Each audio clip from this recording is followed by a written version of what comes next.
Qu'est-ce que l'énergie? Comment circule-t-elle dans le corps? En quoi est-elle liée à notre équilibre émotionnel? Eh bien, c'est ce que nous allons voir ce matin dans Grain de beauté, en compagnie d'un énergéticien. Il s'agit d'Olivier Brancard. Olivier, bonjour. Bonjour, Et bonjour à merci tous. d'être avec nous, Olivier, Ça de me fait... revenir nous Oui, ça me voir. fait très plaisir de revenir. Hein. Merci de Alors, m'accueillir. on va parler de bien-être, de mieux-être, de mieux vivre dans sa peau à travers cette technique. Enfin, si on peut appeler ça une technique, l'énergie. Je ne sais pas si on verra qu'il y en a plusieurs. Mais avant d'aborder vraiment comment ça marche, hein, et parlez-nous de ce que vous faites, de votre métier. Qu'est-ce que c'est qu'être un énergéticien? Alors moi, en tant qu'énergéticien, je m'occupe de la bonne circulation et de l'harmonisation de l'énergie à l'intérieur de votre corps. On Voilà. a tous de l'énergie qui circule dans notre corps. Nous avons tous de l'énergie, nous sommes tous faits d'énergie, toute matière est faite d'énergie. Et l'énergie, c'est comme quelque chose de sage qui organise tout, comme celle qui organise la nature et qui fait qu'une plante pousse de telle façon. Et c'est la même énergie qui est en nous et qui fait que toutes les cellules de notre organisme se multiplient de telle façon et se segmentent en cellules osseuses, cellules nerveuses, etc. etc. Est-ce que cette énergie, c'est la même que celle d'Albert Einstein, E égale MC2?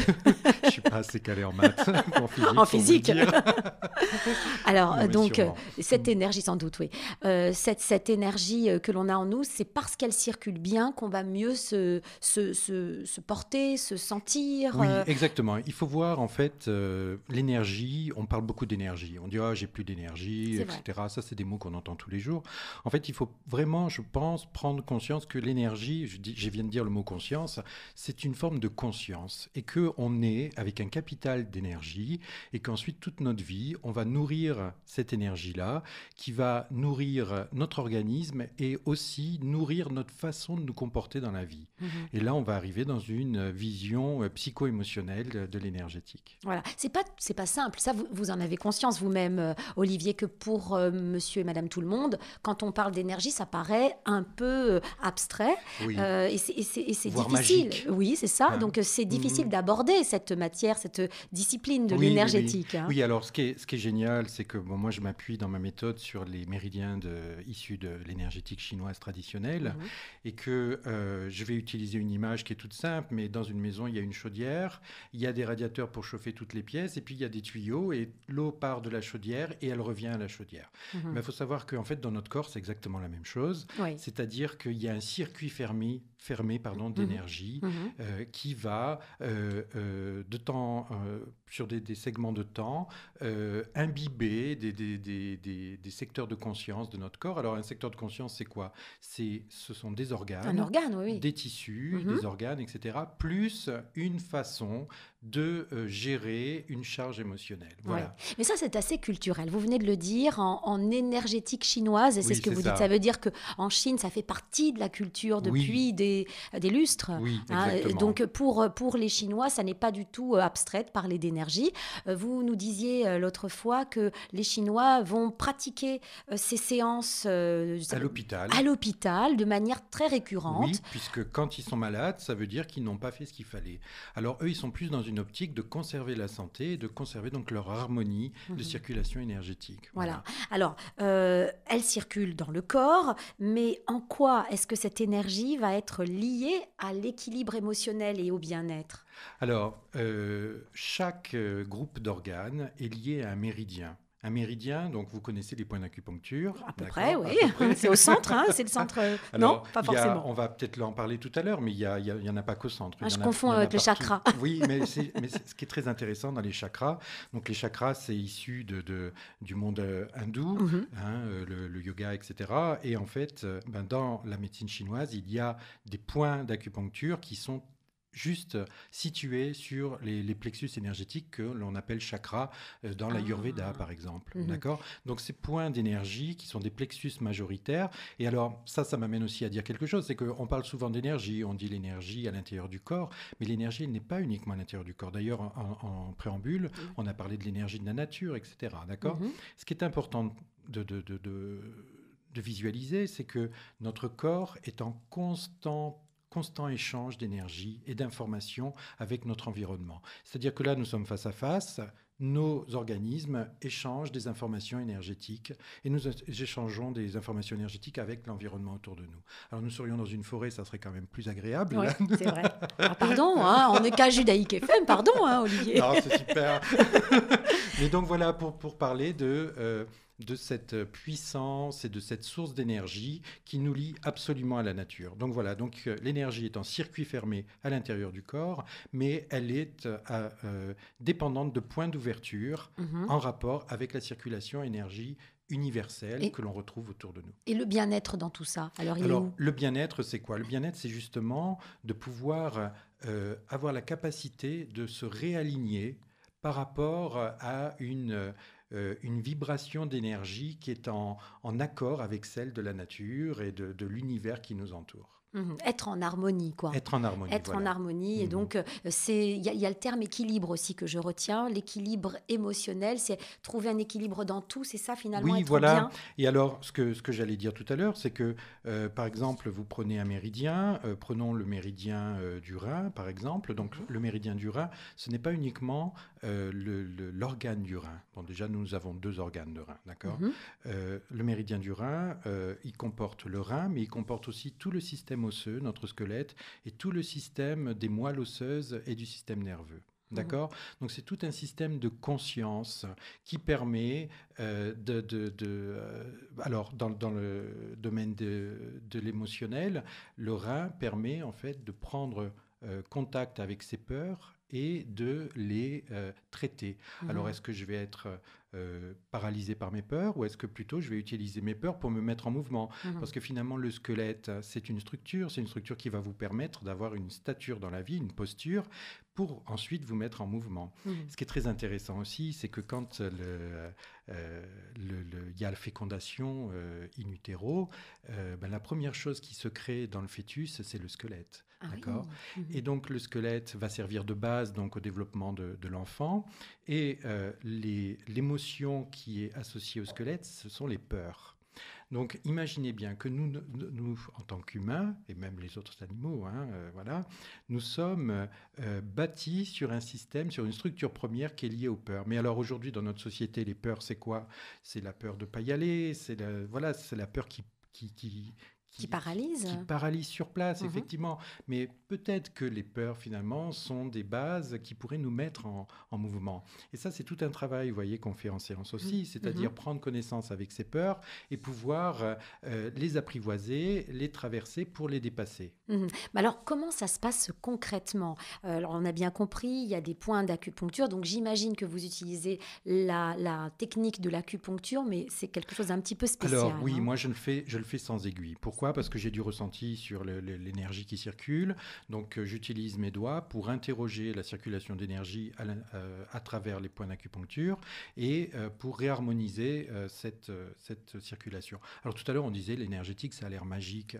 Mais en fait, si je reviens à mon histoire de chaudière, qui est un peu... oui, c'est pas magique, hein, une chaudière, c'est tout sauf magique. Mais en fait, quand vous savez que vous avez une tension corporelle ou une tension émotionnelle dans votre corps ou dans votre ressenti, que cette tension-là, parce que moi je connais le plan de la chaudière, parce que je l'ai étudié, et donc voilà, donc je sais que ça peut venir de tel radiateur ou tel tuyau. Et donc voilà, donc je vais questionner le corps pour savoir exactement si ça vient avant ou après, et en fonction de ça, diminuer l'arrivée ou augmenter le départ. Vous voyez, voilà, c'est vous ça. Êtes une sorte de plombier de l'émotion. Je suis le plombier, l'émotion.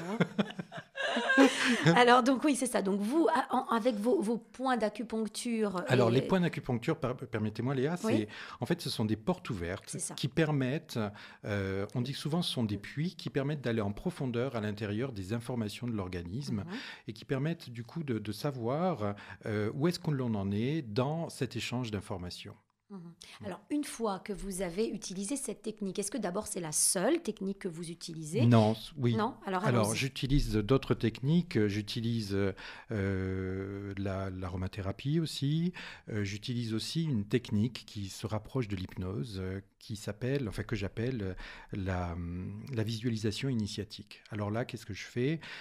Par une visualisation de parties de votre corps, je place la personne dans une forme de semi-hypnose, d'accord, de relaxation très profonde. Et là, quand on est en relaxation très profonde, on n'a plus accès à son mental. Et donc ça, c'est génial parce que le mental, il vient tout le temps là dire tu aurais pas dû, est-ce que tu as pensé à, etc. Oui, Et donc culpabilise. voilà, entre autres. Là, le corps parle tout seul, il Alors parle de voilà, lui-même. et du coup, vous avez accès à des informations qui sont normalement cachées par une grosse couche de mental. Et donc ça, la visualisation initiatique permet d'avoir accès à une vision de soi qui est totalement différente. Et quand on a une vision de soi totalement différente, qui est dénuée de jugement ou autre, parce que le mental, lui, qu'est-ce qu'il fait? Il juge toute la journée, d'accord? Castre. Oui, exactement. Donc vous avez une vision de la situation qui est totalement objective ou... plus juste, oui, voilà. Et puis, quand on a une vision plus juste, on entrevoit aussi la façon de se sortir de cette situation. C'est ça. Ça veut dire que dès lors que vous avez l'information, mais ça c'est vous qui l'avez, vous en tant qu'énergéticien, mais la personne qui est là, il faut aussi qu'elle ait cette information, qu'elle prenne conscience. Dès lors qu'elle a cette conscience-là, c'est là que commence le soin finalement. C'est à partir de là que commence le soin. Le soin, c'est une vraie prise de conscience. Alors moi, j'ai certaines personnes qui viennent me voir et qui disent moi j'ai rien vu, parce que bien sûr quand je les mets dans cet état, on parle de est-ce que vous voyez des couleurs, est-ce que vous avez des mots, des sons, des musiques, etc. qui viennent à votre esprit. Et en fait non, il y a certaines personnes qui disent non, moi j'ai raté ma séance parce que j'ai rien vu. Et puis 2 jours après, c'est Monsieur Brancard, c'est génial, ça y est, voilà. Et en fait c'est le mental encore qui dit j'ai besoin de ressentir, j'ai besoin de voir, j'ai besoin d'entendre pour que ce soit efficace. Comment vous choisissez les techniques? Parce que j'imagine que lorsqu'il y a une séance, vous n'utilisez pas toutes les techniques en même temps. Non, je n'ai pas le temps. Malheureusement, je n'ai pas le temps parce que vous voyez que je suis un peu bavard. Je vois. C'est pas grave. Alors, ça, c'est lié à quel organe, le bavardage? Alors, ce qui se passe, c'est que les séances durent 1 heure et qu'1 heure, ça passe très, très vite. Oui. Donc, la première partie de la séance, c'est un échange verbal. Pourquoi? Parce que on se rend compte, moi, je me rends compte, et les personnes qui viennent me voir aussi, que le simple fait de parler de choses qui sont enterrées ou qu'on a mis de côté libère énormément ses blocages, ses façons de voir les choses. Puis voilà, et puis moi, avec mon expérience, avec ma façon de voir aussi, j'aide les personnes à déplacer un peu le point de vision, le curseur sur les problématiques, à prendre de la hauteur ou à regarder ça en extérieur. Et forcément, ça, c'est déjà très bien. D'ailleurs, à la fin des séances, 1 personne sur 2 me dit « Merci de m'avoir écouté et merci de m'avoir permis de sortir tout ce que j'avais enfermé au fond de moi. » Ceci dit, c'est pas uniquement pour ça que je le fais. Déjà, c'est formidable parce que ça traite vraiment. Mais je le fais pourquoi? Pour pouvoir savoir exactement où est ciblée la problématique. Parce que quand on dit j'ai peur pendant toute la séance, forcément, moi ensuite, je vais m'interroger au méridien. C'est ça. Oui. Donc, il y a des émotions. Là, vous parlez de la peur depuis tout à l'heure, Olivier. J'imagine qu'il y a différents types d'émotions qui paralysent dans la vie. Comment est-ce que ça se résume, tout ça? Alors, en énergétique chinoise, nous avons 5 émotions. Donc, la première émotion, c'est la peur. Les peurs, on sait tous ce que c'est. D'accord, je ne reviens pas dessus. La deuxième émotion, c'est la colère. Alors la colère, ça c'est ressenti quand on a envie d'avancer et qu'on se sent bloqué dans sa dynamique d'action. Et donc là, tout de suite, on a une colère. Donc il y a 2 façons d'exprimer la colère. Soit je la rentre et j'exprime contre moi, et là je suis pas très bien. Soit j'arrive à l'exprimer et je vais de ce fait beaucoup mieux me sentir. Ouais. Pas les autres, mais vous, oui. Alors attention, comment vous l'exprimez? Moi, je suis plutôt du genre à dire, allez l'exprimer dans la forêt, allez, quand vous êtes au volant de votre voiture, criez votre colère, quelqu'un vous fait une queue de poisson, mais ne gardez pas ça toute la journée. Ouais. Non, voilà, vous criez. Alors pas trop de gros mots. Oui, pas trop de vulgarité. Ah, d'accord.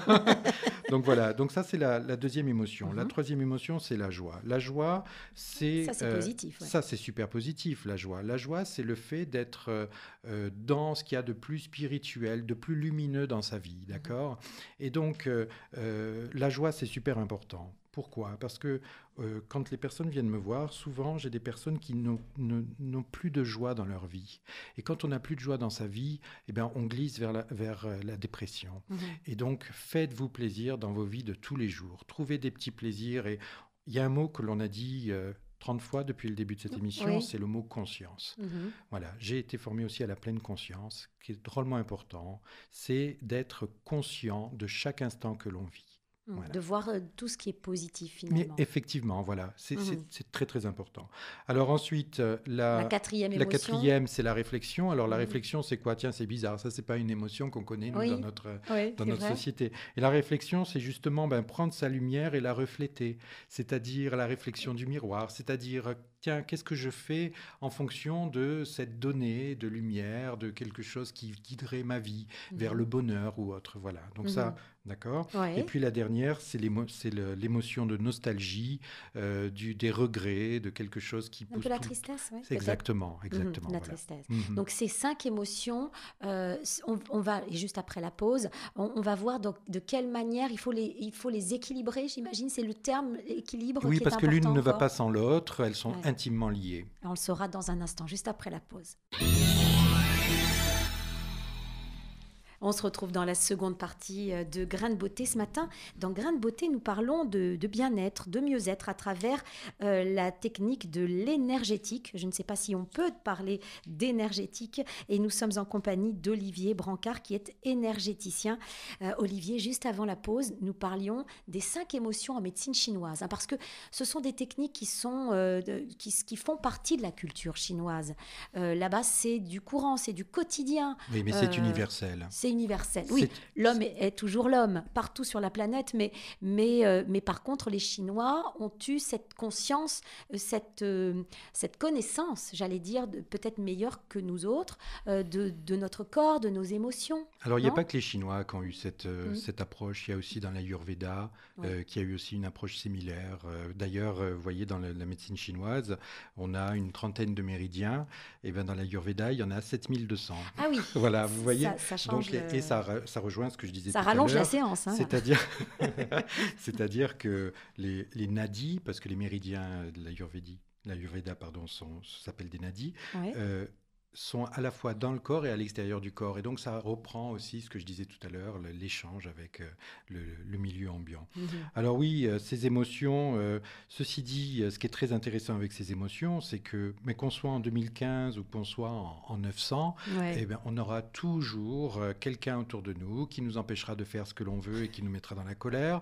On aura toujours une situation qui de regrets, fera de naître remords. des regrets, des remords, des peurs aussi, parce que la peur, elle est là comme ça et elle nous habite tous. Et puis la joie aussi de vivre, et puis la réflexion, voilà, la façon dont... Alors, c'est quoi gérer ces émotions dans cette médecine chinoise? Qu'est-ce que ça signifie quoi? Qu'est-ce qu'on fait avec ces émotions? Alors, les émotions... nous sommes un peu dans une société qui est issue d'une ère où on a un peu cassé nos émotions en disant, ben voilà, on n'exprime pas trop, etc. Vous voyez, ça c'était nos grands-parents, voilà. Attention. On les cadre. Voilà, hein, on est cadré, etc. Ouais. Ceci dit, les émotions, c'est super intéressant parce que les émotions, c'est votre ressenti. Les émotions, elles sont là pour vous guider dans votre vie. Vous dites par exemple, oula, je sens pas cette personne, je pense que je vais pas aller à ce rendez-vous, ou je vais pas donner suite à ça. Mais là, vous êtes dans un ressenti émotionnel. Et si cette personne éveille en vous de la colère, ou si cette personne éveille en vous de la méfiance, donc des peurs, etc. Là, vous êtes vraiment en accord avec qui vous êtes en alignement sur vous-même, et vous allez mieux conduire votre vie. Vous comprenez? Voilà. C'est ça, c'est écouter son corps, c'est l'écoute du corps aussi. C'est exactement ça. Alors, pourquoi? Parce que... non, je vous écoute. Pourquoi écouter son corps? Parce que chaque méridien correspond à un groupe d'organes, et les méridiens sont en surface de la peau. Pas tous, mais globalement. Et donc, quand on a une douleur à un endroit, eh bien, moi, bien sûr, on me dit, voilà, j'ai mal au genou. Eh bien, forcément, je vais regarder quel méridien est concerné dans l'articulation du genou. C'est-à-dire que excusez-moi de vous interrompre, chaque organe, chaque zone du corps est reliée à ses émotions, est reliée à... Donc, les mots du corps expriment les mots les mots émotionnels, je ne sais pas si on peut dire. Oui, les mots MOTS et les mots MAUX, exactement. C'est ça. Alors, tout l'aspect bras, épaules, ça, c'est la relation que j'ai au monde, d'accord? Et tout l'aspect bassin, bas du dos jusqu'aux pieds, ça, c'est la relation que j'ai avec moi-même, avec mon schéma de vie à moi, d'accord? Alors, vous voyez, par exemple, les lombalgies, je veux plus avancer dans la vie. Voilà. D'accord. Donc là, je ne veux plus avancer. Ça, c'est une problématique voilà, qui est assez courante, effectivement. Et Oui. les lombalgies, hein, on dit que c'est le mal de dos, le mal du Oui, siècle. et C'est alors ce qu'on les dit. lombaires, c'est Les en lombaires. liaison avec la peur, avec le méridien du rein. Et donc là, forcément, moi, ce que je ferai dans mon travail, c'est déjà de redonner de l'énergie dans la sphère du rein et de comprendre comment remettre ces peurs en mouvement pour qu'elles se transforment en dynamique d'action, puis après en apport de joie, etc. Et que le cycle de la vie puisse se faire normalement. Et là, on revient à la plomberie. Donc, il faut toujours que Bah ça oui, circule. j'aurais jamais dû vous dire ça. Pardon, hein, c'est pas très poétique, mais c'est pourtant vrai. Non, mais voilà, c'est Il parce faut que ça circule. surtout ne mettez pas de magie derrière tout ça, Voilà, parce que c'est une connaissance. Voilà, c'est une c'est une connaissance science, qui est presque. ou presque, c'est millénaire. Mhm. Ce qui est extra quand même, c'est qu'aujourd'hui on utilise des sciences pour montrer que quand on fait des mesures sur la peau, on voit que on a au même endroit des points d'acupuncture, on a des champs vibratoires, des champs électromagnétiques supérieurs aux autres endroits. Il n'y a pas de hasard. Mais il n'y a pas de hasard. Et donc, il fut un temps où des médecins chinois ont eu l'information comme ça, sans science à l'époque. Voilà, sans appareil de mesure. Sans appareil de mesure. Et ils ont eu l'information qu'il y avait effectivement des points d'acupuncture et ensuite qu'il fallait les relier dans un système de conscience entre eux. Donc, méridien du poumon, méridien du rein, méridien du foie, etc. etc. Donc, qui vient vous voir dans le sens, comment est-ce qu'on vient vous voir? Dans quel état d'esprit? Et pour vous dire quoi? Bonjour Olivier, j'ai mal au dos, par exemple. Alors, oui, c'est par exemple, c'est j'ai mal au dos, c'est aussi parce que je traverse une période difficile, je ne sais plus où j'en suis. Alors, vous voyez la réflexion dont on parlait tout à l'heure, qui est liée à estomac. Alors ça, c'est tourné en boucle, quoi. C'est-à-dire, j'aurais pas dû, pourquoi je suis là, qu'est-ce que j'ai fait, etc. Et tout, et ça altère le sommeil, ça altère les relations à l'autre, etc. Et ça renferme. Et donc, c'est en liaison avec d'autres émotions, puisque parmi ces 5 émotions, en fait, on a tout le temps un trépied de 3 émotions qui jouent ensemble. Alors, qui sont interconnectées, qui sont interdépendantes. Voilà, interdépendantes. Et c'est avec ce fameux trépied que j'utilise quand j'arrive, moi, avec l'interrogatoire. L'interrogatoire, c'est pas un joli mot, mais une grande lampe. L'échange du début de séance. Oui. Je ne suis pas avec ma lampe. L'échange de début de séance, justement, moi, me sert à voir quelles sont les émotions majeures. Parmi les 5, quelles sont les 3 qui sont les plus prédominantes. Ouais. Et en fonction de ça, en fonction de cette triangulation moi, que je définis, je sais sur quelle émotion agir en priorité pour débloquer le système. Ces séances donc d'1 heure, hein, c'est ce que vous dites. C'est ça, oui. Au terme de ces séances, on ressent un bienfait en général et en moyenne avec l'expérience que vous avez. Combien de temps ça dure ce bienfait? Est-ce que est-ce que c'est différent aussi de personnes? Alors oui, j'ai envie de dire, tout dépend. Oui. Alors, quand on sort de séance, forcément, tout de suite, on se sent beaucoup plus libéré. Voilà. Et puis, on est plein de questionnements. Parce que quand l'énergie recircule, bien, on a accès à des informations qui étaient bloquées jusque-là. Donc, voilà. Alors, les 3 jours qui suivent la séance, on a un ressenti de remise en mouvement. Et on peut ressentir quand même de la fatigue. Parce que aller chercher au plus profond de soi des nouvelles informations, ça peut fatiguer. D'accord ? Et puis ensuite, au bout de 3 jours, on se sent beaucoup mieux. On a un sentiment de libération. Voilà. Alors après, selon les personnes, ça peut durer énormément. D'autres personnes ont besoin de revenir plus tard. Il faut savoir aussi qu'il y a aussi le principe du millefeuille, c'est-à-dire que quand on enlève une couche, on a accès à une autre. Enfin, tous ceux qui ont fait du travail sur eux savent que, alors on appelle ça l'oignon, le millefeuille ou autre. À chaque fois qu'on enlève une peau, eh bien, il y a toujours une peau derrière qui va, voilà. Et c'est la raison pour laquelle les Chinois pratiquent cela de toute leur vie, finalement. Voilà. Et ça, on peut commencer très tôt. Est-ce que les enfants peuvent avoir accès à cette technique-là? Alors, j'ai de plus en plus d'enfants qui viennent me voir et je suis épaté par les enfants parce qu'ils se soignent vraiment tout seuls. Ils visualisent tout de suite et là, dernièrement, j'ai eu un petit enfant qui m'a dit d'emblée, il avait 8 ans, et il m'a dit d'emblée, en fait, là, j'ai mal là, mais je pense que si je mets de la lumière là, ça va partir. Allez, ok, on y va. Et c'était effectivement sur le point d'acupuncture lié à la façon dont je m'affecte des choses qui se passent autour de moi. Et le petit, tout seul, a mis une forme de conscience à nouveau, une information. Sa manière à lui. Oui, voilà. Parce que lui, il ne sait pas tout ça, il ne connaît pas toute cette médecine chinoise. Mais c'est inné. C'est Alors, ils ne sont pas tous comme ça, hein, les Oui, enfants, oui, mais oui. bon, de plus en plus. C'est ça. Et alors, bon, j'imagine que pour les enfants, il faut revenir plusieurs fois quand même. Ce sont entre guillemets, des traitements qu'il faut faire. Alors, j'ai pas. C'est pas très beau le mot Oui, le mot traitement. traitement, non, c'est surtout un accompagnement en fait. Un Hein, accompagnement. voilà. Ouais. On vient me voir entre 2 et 3 fois en moyenne, hein. Mais je dis en moyenne parce que chaque cas est différent. Mhm. Et ensuite, l'idéal, c'est de revenir tous les 6 mois pour refaire une piqûre de rappel et Mhm. pour être sûr que voilà, les choses continuent à circuler comme il faut. Dans quel état d'esprit il faut venir? Est-ce qu'il faut avoir... Bon, là, on parlait des enfants. Les enfants ne savent rien, finalement, de tout cela, de toute cette technique. Ils n'ont pas cette science. Mais naturellement, ils sont ouverts peut-être plus facilement aux choses. Mais est-ce qu'il faut avoir, en tant qu'adulte, un état d'esprit, des connaissances? Parce que, est-ce que ça fonctionne mieux? Je veux dire, si on avale un bouquin ou 3 tonnes sur la médecine chinoise avant, ça marche mieux? Pas du tout, Pas pas du forcément. tout. Et moi, je m'amuse parce que des fois, j'ai des patients qui sont hyper cartésiens et qui Oui. viennent me voir. Et moi qui arrive avec mes points d'acupuncture et autres, et voilà. Et donc ça, c'est pas du tout tangible. Ça pose Mhm. un problème. Et puis finalement, ils reviennent parce qu'ils disent waouh, je comprends pas pourquoi, mais ça m'a drôlement soulagé. Et puis finalement, ce sont ceux qui ont les résultats les plus phénoménaux. Ouais. Alors, il y a des gens plus ou moins fermés, j'imagine. Il y a des gens Oui, pour qui oui, c'est oui, oui. difficile. Voilà, alors par exemple, on parlait des techniques que j'utilise lors de mes séances. Il y a une personne qui vient et qui veut absolument pas parler. Dès qu'elle a la parole, elle a les larmes qui viennent, elle dit non, je peux pas, voilà, je m'allonge et voilà. Et donc dans ces cas-là, forcément, c'est plus un travail fait sur la relaxation, la respiration. Et là, on n'a pas encore parlé de la respiration, mais la respiration, Ouais. c'est super important. Alors, très rapidement, puisqu'il nous reste une minute, la Ça passe trop respiration, c'est vite. trop dur, hein, Oui, la oui, oui. respiration. Inspirer, expirer, oui. Oui, parce que la respiration, c'est le fait de s'inspirer de ce qu'il y a autour de nous et de redonner dehors ce que l'on a Ah oui. traité. Et L'énergie passe par là aussi. Exactement, voilà. Mhm. Et ça permet de diluer toutes nos tensions corporelles. La respiration, c'est drôlement important. 10 minutes de respiration consciente par jour, c'est la solution. Ah, tiens, ça, c'était la petite astuce de la fin d'émission. Merci beaucoup, Olivier, Merci à d'avoir vous. été avec nous. On se retrouvera cet été. On aura le plaisir de vous Avec retrouver plaisir.